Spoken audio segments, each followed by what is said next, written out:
more hair and a gun on my back. I realize now, having been to Israel, she'd be speaking Hebrew, I'd be speaking English. She'd speak for the requisite amount of time, and then I'd say, Toda, bavakasha. Right, thank you, and you're welcome. And what would probably happen is she'd shoot me, but in my version, she pulls me up on the horse and we ride off together into the sunset to shoot things together.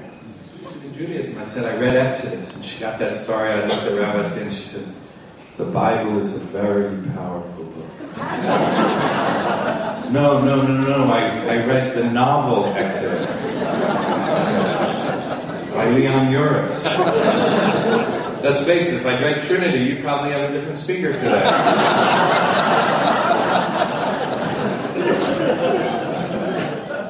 I just was into it all, but I just thought, I grew up Catholic.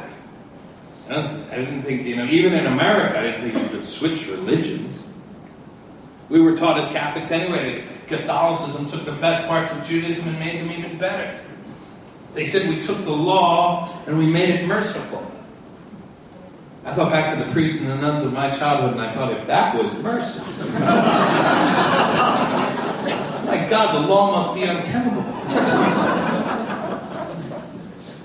But finally, I just knew I had to get on my true spiritual path, because I'm still seeking and I'm still searching. I'm still, recovering from alcoholism and drug addiction by not using and trying to find this power greater than myself.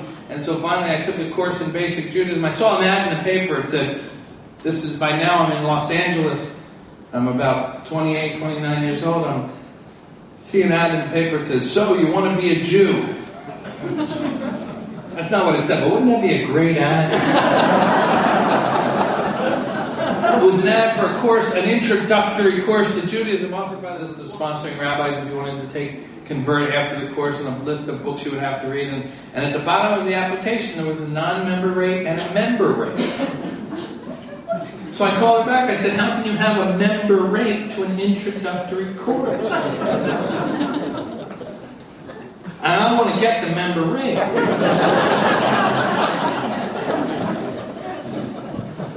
I don't want to pay retail, and I don't know why.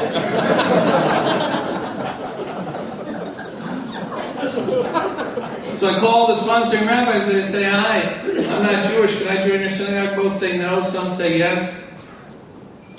There's no one here from the Israeli tax authority, is there? All this security is making me nervous. So we'd like to talk to you about your taxes. Who doesn't? Who doesn't? Please come off the stage right now. You're not very funny, and no one gets you. Like we learned that on Friday night we cover the challah, the bread. We cover the challah bread so as to not embarrass it. That's what he said. He said we say the blessing on the wine first, but really the bread is more important. So we cover the bread so it won't feel bad. And then we learned that on the second night of Hanukkah, we light the second Hanukkah candle first. You know why? Because it's new. That's what the rabbi said. He said, I might be nervous standing next to a candle that burned last night. You might feel a little nervous. So out of consideration for the feelings of a candle, we light it first. Now, I'm not insane. I happen to know that on the second night of Hanukkah, the first night candle is just as good as the second night candle. They're both brand new. Last night's candle's gone. It's never coming back. We can be very tough on people. And so, I went to the rabbi after the course and I said, Rabbi, I want to convert. What do I have to do? He said, you have to answer these 5 questions in the affirmative. Shouldn't he tell me the questions before he tells me the answers? Yes. One, the questions were these. One, did I come to this decision of my own free will? Yes. 2, did I sever any former religious affiliations? Yes. I didn't write the Pope and say I'm out. I think he knew. It wasn't this Pope. The Nazi Pope. He wasn't a Nazi. He was a member of the Hitler Youth. And he deserted the German army in 1945.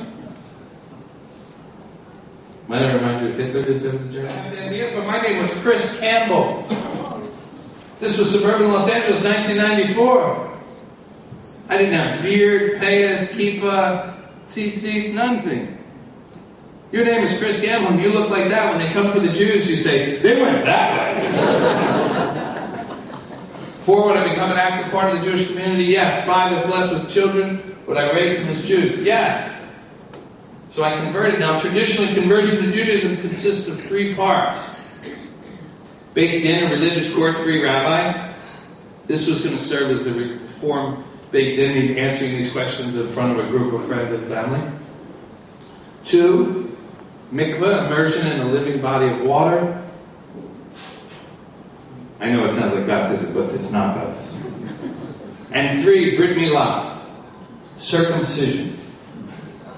Now, I was born in a Catholic hospital in 1963, and I was circumcised. Thank God. I don't know if that was President Kennedy's responsibility or the Secretary of Health and Human Services, the Surgeon General, whoever it was. Which makes sense. That's her head, that's her body. The Bible's longer than she is. She came home on a Thursday and pooped 4 times. Okay, I thought. That's within the normal range. I'm not going to be one of those fathers that insists on the 5th poop. Friday, nothing. And there's nothing I can do. I can't call him because it's Shabbos. Right? Shabbat, you can't use the phone. I can't use the phone. I can't call him. And Saturday, again, nothing. She now has 8 to 10 poops floating around in her body. And there's nothing I can do. I don't know if you know this, but in Jerusalem in late July, when you have a baby that's not pooping, Shabbat goes out at like 4 o'clock in the morning. Finally, Shabbat goes out. We call the baby in Jerusalem. We say, she's not pooping! Doctor says the baby poops 4 to 5 times a day. Or once a week. How can that be? How can it be that the normal range, totally normal, is 28 to 35 times a week, or once? So that day, when I'm holding her, she came home.